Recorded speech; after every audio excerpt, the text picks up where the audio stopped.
What is up, love doves? Little Raven coming at you from a paddle day afternoon evening, coming at you from the teeth of the Phoenix summer, Satan's nutsack itself. The concrete just be soaking up that sunlight. And to be honest, because I am blessed with two fairly functioning AC units, and because I work at night, I've been quite enjoying this summer, to be honest. Lots of sleeping during the day, lots of getting enough sun in the morning and evening, and lots of going out to the Salt River, paddleboarding, seeing river otters. And that's what really matters, in my humble opinion. That's what's really going on, is the river otters and the wild horses and the multifoliate splendor of nature. However, in the human realm, there's other things going on, and it has been very hard for me to shake certain things from my consciousness. So I podcast when I have something to say, and I haven't felt like I've had anything to say for a little minute because I've been a bit speechless. I'm a bit speechless and enraged that my community and my favorite people, the most beautiful people that I've met in my life, are now have to worry about being hunted by a homegrown American Gestapo. That's fucking horrific.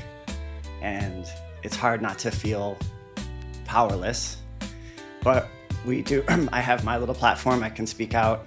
There's a lot of people, many people are speaking out, and the community is very, very strong. But there's just no words for the dismay and, quite frankly, the horror I feel when I see videos of families being separated.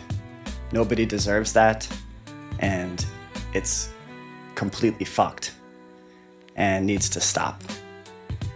Then, also hard to shake from my consciousness is the live stream forced starvation, which is part of the live streamed genocide, which has been going for way too fucking long. And again, words fail to describe my horror and sadness and anger at that situation. So with that backdrop of kind of like what's going on in my psyche, and certainly not just mine, the majority of Americans are, I think, a lot of speechlessness as well. I didn't think it would get this fucked so fast. So here I am, and I do love my podcast. I've been working on it for a really long time. It's a big part of my life, and it's a big part of my mental well-being. I am typically much happier when I am producing the podcast. When I don't have anything to say, that often correlates with feelings of the sadness and the dismay getting so much that it's a bit paralyzing creatively. So, I've said this many times, and I know my listeners understand that my podcast will forever be authentic and real. I never will use AI. I never have used AI. It's just me and my organic self. And that means I can't operate on a set schedule right now. So that's just how it is. And I appreciate everyone's patience in the feed. But I dug deep today on this paddle day evening, and I'm recording this segment. So I did make some notes of what I'd like to chat about today. Hold on one moment. All right, so number one, we're gonna hit the ground running. I'm always doing my best to maintain a very open mind. Jesus himself, Palestinian rebel himself, said that we should be like the little children. And I think there's so much wisdom in that, because now you don't want to be just totally naive, especially in this society. You have to have claws and thorns in this society. You just have to, in my humble opinion. You have to be able to fight in this society. But that said, you can keep your mind as much as possible like the little children, meaning open to new perceptions, new experiences, new perspectives, I mean, many cultures around the world, there was a lot of emphasis on constantly keeping these fresh perspectives. A lot of the use of shamanic plant medicines is centered around, in my opinion, keeping that fresh perspective, digging deep into the psyche and really discovering just like the magic and diversity of thought that's possible. So my feelings and thoughts about everything, I try to keep as flexible as possible. I know I'm not perfect, obviously. I have certain like very, very strong convictions. In my perception, those are backed up by facts. So that's why I have such strong convictions, because they're backed up by facts. I put a lot of effort into not just researching, but like double, triple, quadruple checking my sources, all that kind of stuff. And so I have certain convictions based on like what I know. But when you get into the realm of like the mysterious, which I effing love, the paranormal, the mysterious aspects of life, you're gonna be hard pressed to find proof of that, right? Like when someone has a spiritual experience, they can't go and prove it. It's something that they had. You can say that it was just a manufacturement of the mind and it has no deeper meaning, and that's fine. But that person that had the experience is not gonna feel that, because they experienced it as real for them, you know? So I believe that light is intelligent. That, I think, is one of the reasons why I love sunlight so much, why I kind of rely on sunlight for my mental health. Like when I was at the lowest of my low, was in Seattle, Washington, and there just was not enough sunlight for me. And I've been so much as a whole happier and more energized since I moved to Great Bird City. And there's sunlight, as much sunlight as you can handle, and much more than you can handle. And I've learned that lesson. I've had heat exhaustion so many times. Anyways, I believe that light is intelligent, and I believe that we can communicate with photons. I think photons, I mentioned a couple episodes ago about how there was recently a image captured of the photon. It looked like a human eye, and I'm like, wow, that's so interesting. I feel like we can communicate with light.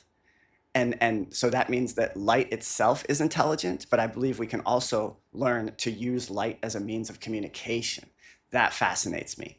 So hit me up if you know anything about using light as communication, barbarian.noetics@proton.me. I would absolutely love to hear from you. I've also been thinking a lot about, so as I continue to stay true to my podcast, because I want to really do everything I can to keep it going, because I've just put so much into it. I'm constantly like thinking about the balance of what to talk about, right? Like, do I just hammer current events, for example? Is it just like all outrage podcasting where I know I've done a few episodes like that where I'm just ranting and raving about the injustice that is so plain to see. It got me thinking about this concept of information. So information, obviously very necessary. Obviously, we all need and enjoy information because you can't live without it, especially in this society. However, you have to think about what is information at its essence.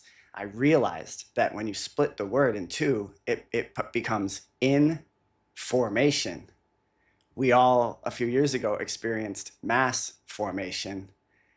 Information can be wielded as a weapon to brainwash. And then when you have mass information dispensing, or whatever the fuck, and I'm talking about the corporate fucking media, then you can just weaponize information and cause it and use it to create formations of thought. And that is fucking fucked and scary. So I've just been thinking about that. I'm not sure we need more information, you know? I believe it's important to know what's going on in the world. You have your sources, you double, quadruple check those sources. Those people that are doing that work, bless them so much. Bless you. The truth tellers, like the people that are just tenaciously on the current events and tell you exactly what's up. I'm not sure if that's what I'm being called to do right now, because I'm not sure if we need more of that type of information. I think people know what's going on. I think the people that choose not to are choosing not to via willful ignorance or brainwashing thought control, basically. And it's no shade. It's very difficult. I'm sure you could make an argument that like somehow I'm thought controlled in a certain kind of way. I think everyone struggles against thought control, so no shade whatsoever. But if you just trust the man on TV to tell you what's going on, you're not going to know what's going on, because they are specifically and purposefully keeping you in the dark. So what we need more of is essence and substance. That's what I believe we need more of. Not necessarily more information, but like things like thinking about what is information, how does it differentiate from experience, you know? So the folks that are choosing to be ignorant right now, there's nothing you can do to change their minds except, I mean, I don't fucking know. You can try, right? You can try, but arguing with people that are completely brainwashed, I've found very useless.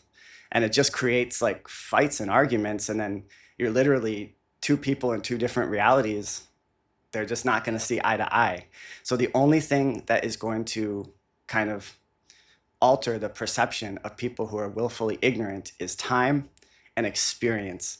These folks will have to experience something or multiple somethings that then it gets in their own electrical system, mind brain system, like what's going on. That's the only way. I wish that we could like, you know, take everybody to like certain locations and like have people just like watch what's going on with no filter. But that information is very much trying to be kept from us. Luckily, you know how this is the thing where there's like pros and cons. I'm not a social media person. It's obvious if you look at my meager little Instagram. I just can't with it. I have it. I like the notes. I'll make little notes, but I'm not trying to, I don't know. Even when I have trips and stuff and people are like, why didn't you post? I'm like, I don't know, because that's my trip. It's very personal, you know? It's like, I'm not trying to just like radiate out all of my most personal experiences all the time. That's just not how I operate. Anyways, one advantage of social media is that it has allowed for information to disperse uncontrollably. So again, if you actually want to know what's going on, you can find out very easily. I'm obviously not an Elon Musk fan, but X also good at if you want to pursue certain things. I'm not even on X, Twitter X. I'm not even on it because I don't trust it so much. It's a DARPA project that's been like 20 years in the making. And the effort is eventually to make it the one app that controls them all with all your banking and health information on it. I'm just not going to do it. I know that hurts my reach or whatever, but the algorithm's going to do what it wants as it is. So anyways, I'm not over here trying to like sing the praises of Twitter at all. However, if you are interested in knowing about what's going on in certain places of the world, you can on Twitter. There's a bunch of fuckery on Twitter. I don't want to get too sidetracked right now, but like, you know, it's very algorithmically controlled. But if you have like a very specific vision of like, okay, I want to find out about this, you know, you go to the journalists that are in that place and they're on social media, and you can see for yourself what's happening with no filter. And goddamn, has that been fucking intense for everybody. I heard a podcast. I can't remember where I heard this. I'll credit when I remember who it was, but they were just saying like, how do you even like go on living life knowing that this like horror is taking place? And that's like a everyday question for me. I have no answer to it.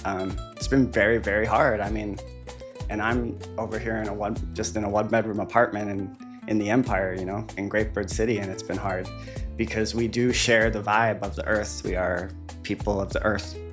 And in my opinion, nationalism is an illusion and we belong to the earth. And I am very optimistic that even though it's like how hard and horrific it is in many ways right now, I'm optimistic because I have so much faith in the human spirit. And I actually do believe in the wisdom of crowds.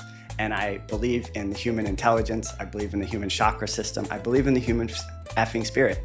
And I don't think that anything will be able to like derail the human spirit. I think that humans will always find a way to adapt and overcome enough of us that we create the critical mass. And then it's just, we're tough to kill, humans. Like, we're very fragile in many ways, but like we carry ideas, and you can't murder ideas, right? You cannot murder ideas. And the harder you try to murder an idea, the stronger that idea becomes. It just goes underground and waits and gains strength. And so that's why I'm very optimistic that we are actually evolving, particularly individually and collectively. We are evolving. And Lame Deer, the great Lakota medicine man, when he had a vision on peyote where he saw a square turn into a circle, turn into a crescent moon. And what I believe, my personal opinion about what I was called to, how this impacted me, how this took me, this vision, is I believe we're in the square phase right now. Everything's a square, everyone lives in boxes, there's not nearly enough loving of thy neighbors for real. And then certainly not like loving thy greater neighbor, you know? Maybe there might be getting along with your neighbor, but then like, oh, the neighbor's on the other side of the city across the tracks? No way, I'm not their neighbor. So everyone is a square. not everyone. People I love in my life are not squares at all, very circular people. But anyways, so I think we're evolving, and this is like the darkest hours right before the dawn. So we're moving through the darkness, but there's all these points of light. Points of light are getting brighter, slowly but surely. And we are evolving to the circle phase of humanity, Earth humanity existence. And what I believe the circle phase is humanity not yet ready to dissolve borders because people remain too ignorant and brainwashed to dissolve borders, and also selfish because people are like, well, I have more stuff in this border, so I want to keep it all to myself. I think the circle phase is humanity not necessarily dissolving borders, but learning how to get along better. Nation states learning how to get along better via trade and diplomacy. Trade and diplomacy, baby. Trade and diplomacy. We can achieve everything we want through trade and diplomacy. We don't have to drop the bombs on each other. But the problem is there's so much inertia to the war machine in the empire because so many people's livelihoods are dependent on it. I don't have the answer for that, but I do feel in my heart that we are evolving.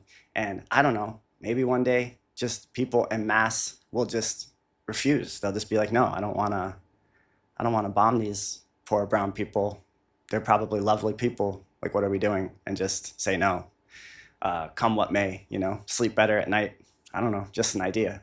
So I believe that's the next phase of humanity, the circle phase, where there's still nation states, but there's not nearly as much carnage, atrocities, war, fuckery. Then that phase in the vision, it transformed into the crescent moon, and that I believe is there's never like an apex stage. The only constant is change. I don't know if it's like the belief that we go in cycles or what, but I'm not gonna say that this is like the ultimate, but I think the next evolution after the circle phase of humanity is the crescent moon phase, which represents a return to goddess worship and matriarchal societal architecture. So matriarchy and goddess worship. Go back to that.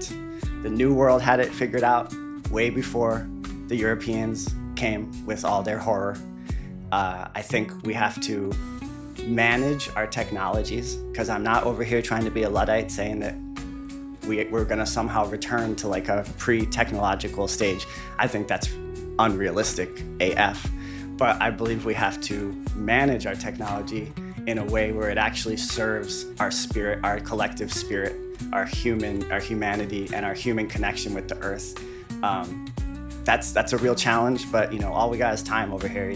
All we got is time. Not individually, but collectively. It's all we got is time. And so then I believe when we return to goddess worship and matriarchal societal architecture, then I believe we'll be able to even go farther in integrating as like a global family while still maintaining the beauty of the multifoliate myriad cultures and languages. Cultures and languages, in my humble opinion, should be celebrated. First off, they're fucking rad. I love how diverse and interesting and cool different languages and cultures are. But secondly, it's like healthy because you need diversity in everything, including culture. So when I say one global family, I am not talking about like a psycho one world religion thing. Like no way. I want a shit ton of religions and a shit ton of belief systems and a shit ton of cosmologies and all the cultures, baby. But perhaps we can go even farther in like getting along as one global family, because that will also allow us to take care of the earth better. And that will correspond with honoring the earth and learning from the earth. And as you know, I believe that nature is the greatest teacher. So I think that's all I have to say for today. I do have more notes, but I'll save them for another episode. Again, thank you for your patience with the ebbs and flows of the creative process. Know that I'm always thinking about the podcast. Even when I'm not producing, I am always thinking about the podcast. And I try to come on when I actually have something real and heartfelt to say. So much love, everybody. Shout out to my people over across the pond who listen. Shout out to everyone worldwide who listens. And I'll see you real soon through the rabbit holes of space and time. Much love. Be good to yourselves. Be good to others. We're going to get through this, and we're going to evolve. We are evolving all the time. Little Raven signing out. This is a catchy little tune I cooked up for all my beloved Christian listeners. Goes a little something like this. Everybody in the Bible is brown. Bible is brown. Bible is brown. Everybody in the Bible is brown. Every single person. Everybody in the Bible is brown. Brown, brown, brown. Brown, brown, brown. Everybody in the Bible is brown. Brown, brown, brown, brown, brown. When I started to spar with the hardest, the martyr regarded as Spartacus hearted. It doesn't matter whose missiles can shoot the farthest. When you're a target in an Afghan Teutoburg forest, close quarters combat over corrupted elections. Bilderberg is like cancer, it grows with infection. Nepotism is the gold in the conductor's connection, and ignorance is the prison that the people are kept in. The military ain't there for the people's protection. They're just there to protect an investment. That's why people get arrested, electrocuted, molested. Connected streets are infested with those tired of protesting. Traumatized children thrown to guerrilla garrisons. 9/11 generations pale in comparison. And you will learn a lesson repeated through history, that no matter what you think, occupation is not victory.